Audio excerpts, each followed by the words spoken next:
Kings fired Mike Brown. I got a lot of thoughts. At the time of firing, they were 13-18, and they were just coming off of a 5-game losing streak, which unfortunately that 5th game culminated in they had a 3-point lead against the Detroit Pistons down the stretch. Basically, at the end of the game, De'Aaron Fox fouls the 3-point shooter and makes the free throw. The Kings lose that game. 5 losses in a row. The next day, the Kings complete a practice. Mike Brown talks to media, and on the way to the airport to go on a flight to go play the Los Angeles Lakers, he gets a phone call informing them that he is no longer the head coach of the Sacramento Kings. Before we talk about the current state of the Kings and what I think their future looks like, De'Aaron Fox's extension, the new head coach, let's talk about how we got here. This was Mike Brown in his 3rd year with the Sacramento Kings. He's just coming off of, in the 2022-2023 season, they were the 3 seed. He was coach of the year. They just snapped their 16-year playoff drought in his first year there. All of that happened in Mike Brown's first year with the Sacramento Kings. It felt like a real culture shift was happening. That was the beginning of the beam. You get these clips of Mike Brown running alongside his players in practice. You get clips of him encouraging guys like Keegan Murray to shoot more immediately. Last year, Keegan Murray jumps to start to be one of their good defensive stoppers, trying to really develop him. It felt like some culture was building in Sacramento, and Mike Brown seemed to be, to me at least, a big part of that. Also, some things that happened in that first season. Fox wins Clutch Player of the Year. Kings have the number 1 offense and an historic number 1 offense. That was also Sabonis' first season with the Kings. If you remember, he got traded to the Kings the season prior, that 2021-2022 season. A lot of great things were happening in Sacramento. But not to downplay it, but myself and many other people on Twitter and the internet thought that we were curious to see what the next year was going to be like for the Kings. We were curious to see what the following year after that first year with Mike Brown was going to be, because not to downplay it, but there were a lot of significant injuries in the Western Conference. A lot of the good teams, or teams that we expected to be good, were injured, and the Kings were the healthiest team in the Western Conference that year and found themselves the 3rd seed. Not saying it was a fluke, not saying they weren't a good team. I'm just laying it out there. There were a lot of injuries. Kings were the healthiest team in the West. 3rd seed. Fast forward to the next season, the 23-24 season. More of an emphasis on being good defensively. They were the 14th rated defense versus 25th rated defense the first year Mike Brown was there. 116 points a game versus 120 points a game the year prior. So still a good offense, not his historic best ever offense they were the year prior, but better defensively. Ultimately finished 9th in the West, losing to the Pelicans in the play-in and don't make the playoffs at all. But a lot of the teams that were below them the year prior, when they were the 3rd seed, were healthy this year. And to add some context, they just played in a really, really tough Western Conference. There were 5 50-win teams that season. There were 2 the year prior when they were the 3 seed. There were 5 50-win teams that season. Western Conference was in full effect. There were a lot of great teams that season. And even with 5 50-win teams, the Kings still managed to win 46 games. The Kings almost were a 50-win team themselves and were the 9 seed. Western Conference is just tough. So fast forward to this season. How did this season start for them? First 10 games of the season, they're 6-4. The next 10, they're 3-7 with 4 losses in a row. Win a couple more, get to that 5-game losing streak, lose against the Pistons for that 5th game, fire Mike Brown, and then remember when I said they were on the way to an LA game against the Lakers? They lose that game too. They go on a 6-game losing streak. They bounce back, and now they're currently on a 3-game winning streak at the time of recording this, but they beat Dallas with no Kyrie or Luka, the Sixers with no Joel Embiid, and the Grizzlies with no Ja Morant. Win is a win, and you have to play who in front of you. I'm just adding the context. Whenever a coach is fired, especially mid-season, I always tend to ask, what is this supposed to fix? And I guess in the Kings' case, it was supposed to, 1, fix potentially the losing streak, try to turn the season around. To me, it didn't appear that he lost the locker room. A lot of times when a coach is fired mid-season, it's because they lost the locker room. From the reports I saw, from watching the games, I didn't feel like, personally, that Mike Brown lost the locker room. Now, you can make the argument that maybe he did based on some of the posts, especially against that Pistons game, some of the post-game conferences, the post-game press conferences that he had, where he went into detail talking about what the plan was for that last play, and that it was not executed at all with De'Aaron Fox and one fouling a 3-point shooter. He said there was explicit instructions on how to defend that play, and those were not followed. But there were some complaints from Kings fans on Twitter and Reddit about some of the lineups, specifically about Keon Ellis not being in certain lineups when I guess fans thought he should be. Two caveats to that. One, he's averaging more minutes, 3 more minutes, not many, but 3 more minutes this season than he did last season. And honestly, adding DeMar DeRozan changes a lot of the lineups because DeMar is going to eat up some of those opportunities that Keenan Ellis would normally be in there. And I can see why they want Keon in the lineup more. He's one of their better defenders. DeMar isn't, an excellent defender, but he brings a lot offensively. And when you sign DeMar to the money they signed him for, and it's the caliber of player DeMar is, he's going to get minutes over some of those guys. The other big change is they inserted Malik Monk over Kevin Huerter into the starting lineup because that offense just needed some more punch, which is ironic because that's why you signed DeMar DeRozan for offense. Malik Monk, to me, was thriving in that six-man role for the Kings and then added that scoring punch off the bench that when De'Aaron Fox or Sabonis went to the bench, the defense thinks they have a chance to breathe. No, because now you add this dynamic scorer in Malik Monk. He's still there, and he's still being the dynamic scorer. He's just now doing it in the starting lineup, and they don't necessarily have some of that bench production that I think they really need. But ultimately, I guess to the front office, that wasn't good enough of a solution, and they decided to fire Mike Brown. So once again, the question is, what is that supposed to solve, and what do you do moving forward?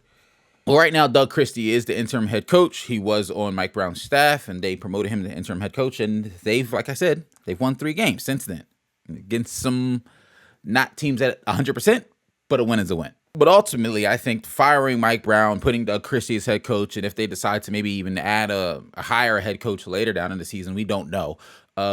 It's all just a Band-Aid to me. It's a Band-Aid to a bigger problem, and I think that bigger problem is the Kings are just in a tough spot. The Kings are in a really, really tough spot, and a lot of it has to do with De'Aaron Fox's contract. This past summer, the Kings offered De'Aaron Fox a contract extension. If you didn't know, De'Aaron Fox is a free agent after next season. So in the summer of 2026, he's a free agent. He can do what he wants. De'Aaron Fox decided to not sign that contract extension for the reason that came out and by reports is that he wants to see what the roster is going to do, what the Kings are going to do with the roster, because he wants to be a part of a contending team, wants to see if this team can build a contending roster. I think that he was also holding out to see if he could potentially make All-NBA this year to sign that Supermax contract that all the stars want. I think there's 2 things here. One, truthfully, at this rate, I don't know if De'Aaron Fox gets that All-NBA nod. So I don't think there's an opportunity for them to have that potential Supermax as leverage to keep De'Aaron Fox. The other half of that is, I don't even know if this might sound like, hey, I don't think it is. I love De'Aaron Fox and what he does as a player. I don't know if De'Aaron Fox is the type of guy you want to get a Supermax to because I don't think De'Aaron Fox is the type of guy that could be 1A on a championship contending team. He hasn't shown that to me yet. Like I said, I love Fox. He's attacks the basket well. One of the best rim pressurers, rim attackers in the league. Developed a reliable 3-point shot that can make teams pay for going under on his screens because they're worried about his ability to drive. So if you go under a Sabonis screen, you go under a Sabonis handoff, De'Aaron Fox can pull up that 3 now and knock it down at a reliable rate. I think he's a decent passer, but I wouldn't call him an elite playmaker. He's not necessarily a two-way guy. His highest assist numbers are 7, and that's from 2021. His highest points in his career is 26.7, and that's this season. Once again, not bad. I just don't know if he's a 1A on a championship contending team, which I don't know. The reason I bring that up is because I find it interesting that he says he wants to see, or the reports say that he wants to see what type of roster the Kings can put around him, or what type of contending roster the Kings can create. I interpret it as what can they create around him. My only pushback is I don't know if you're the type of person the team can even build around to create a championship roster. Because in my mind, to win a championship, you need a top 5 player in the NBA. If you look back at the last, I think we're at 6 championships in a row where it's been a different winner every year for the last 6 championships. And each of those teams have had a top 5 player when they've won, if not the best player when they won. I think to even be in the mix, to be talked about as a contender, you need to have a top 10 guy on your roster. I don't think Fox is a top 10 guy. I think you can make the argument he's not even top 5 at his own position when you look at guys like Luka, SGA, Curry, Jalen Brunson, Ja Morant, Trae Young, Tyrese Halliburton, even Tyrese Maxey. I'm not saying all of those guys are better than De'Aaron Fox. I think he's in that mix, but depending on what you value, he might not even be top 5. So if De'Aaron Fox isn't a guaranteed 1A guy that you can build a championship roster around, I don't know where the Kings pivot from here. I think DeMar DeRozan was supposed to be that signing to prove to De'Aaron that they're going in the right direction. And so far at least, hasn't panned out yet. There's a lot of basketball to play yet. Most teams are around that 30 game mark. We're looking at least 40, 50 games left to play. There's a lot of basketball left to play. They can turn the season around. Not saying it's over at all. But I am saying I don't think there's a home run hit that makes them a contender that might change De'Aaron Fox's mind to stay here. So if he decides to leave and wants to go somewhere to try to find a contender, one, I don't know. Most of the teams that are contenders, in my opinion, already have their point guard. They're already paying their point guard. They're not switching it up for the teams that are truly contenders. So I don't think he could join a true contender to make a quote-unquote super team or anything like that. But then when you look at some of the teams that are maybe on the fringe, some of the teams that he's been reportedly linked to that might be interested in him based on some reports, I hear Miami, I hear the Lakers, and I hear the Spurs. Well, Miami is crazy because now we don't even know if they're going to have Jimmy Butler with all the stuff that's been going on there. So maybe there's a world where Fox, Tyler Hero, and Bam Adebayo team up. I'm not trying to hate, but how better is that than the Kings? Like, how good is that team if you have Fox, Hero, and Bam? Because when you think about, yes, you can say Miami have been to 2 finals in the last handful of years. That was off Jimmy Butler turning into a top 5 player, if we're going to keep it a beat. You can talk about the Spurs, and that's, I think, the most interesting ones, if you ask me, because he could play the Dame to Giannis role, the Jamal Murray to Jokic role, the even the Maxey to Embiid role, where you have this dominant big and you have an all-star caliber guard playing alongside him. That could be interesting, but it's banking a lot on Wemby's continuing on the trajectory that we currently see him on, which is definitely possible. And then the Lakers, once again, interesting. We're talking the summer of 2026. The big question is LeBron James even playing? How good is Anthony Davis still 2 years from now? We don't know. That's a big question mark, I think, when it comes to where De'Aaron Fox could potentially sign in the summer of 2026. The Kings are ultimately in an impossible situation. You have one of your best players saying that they don't know if they still want to be here based on the not signing that extension. There's still time. You have a whole nother season, potentially the 2025-2026 season, to convince him to re-sign an extension. But then now you're getting into the territory of, okay, at that point, do we trade him? Might not get as much for him or as much as he's worth because now he's an unrestricted free agent and we don't even know if he's going to sign to the team that we trade him to. It really starts to get into the weeds or into players close to the end of his contract, and it's clear that he may not want to sign with his current team. I think ultimately the Kings are in an impossible situation, and this is a perfect example of I don't think managing expectations is the phrase I'm looking for, but just understanding expectations or an organization and a player not having potentially the same expectations. Because at least I'll say on the outside looking in, to me, there's no way the Kings as an organization's expectations were to be championship contenders this season. Maybe the expectations weren't to, lose 6 in a row and struggle this much in the beginning of the season. But based on last year, seeing how far you dropped and not making the playoffs after being the 3 seed, but because a lot of teams were healthy and there were 5 51 teams, I think going into the season, you had to look at the roster and be like, okay, yeah, we signed DeMar, but the Western Conference is just tough.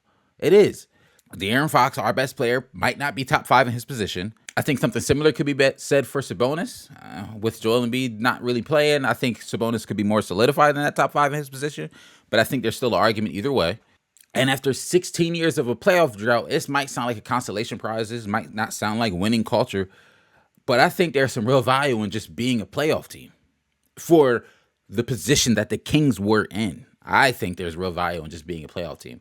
But when you're the 9 seed and fall to the Pelicans in the play-in, you were only a playoff team for one season, and if you keep with this trajectory, you might not be a playoff team this year. So I get that they wanted to make some changes.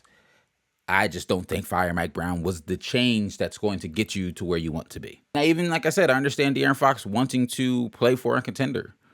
I just don't know in what capacity that looks like. Are you the 1A on a contender? I don't think he's that caliber of player, as rough as that sounds. Or I'll at least say, let me rephrase, he has not shown us yet, or at least shown me yet, that he can be a 1A on a championship caliber team. I haven't seen that yet from De'Aaron Fox. He's had some really big moments. He's shown he can be clutch down the stretch. At least in that one season, he's shown he could be clutch down the stretch. But I haven't seen consistently that he can be a 1A on a championship team. And that could change. Like, he's 27 now. He's technically in his prime. When he's a free agent in 2026, he'll be 29. So maybe between this season and next season, he shows us that he can be a 1A type guy. I'm not holding my breath to see it, as harsh as that sounds. And I think this sucks the most probably for Kings fans. They finally got to the point, you lived through that 16-year, especially if you were a long-term Kings fan. You lived through that 16-year drought. You finally get to the playoffs. You missed it the next year. And now you fire your head coach and your franchise player saying he doesn't even know if he wants to re-sign and stay here. It sucks for fans. Now, granted, you can get into, okay, if they trade Fox, would he get back for him? Holds a lot of value. I get all of that. But it just felt like the Kings were finally starting to build a culture. And now it doesn't feel stable at all.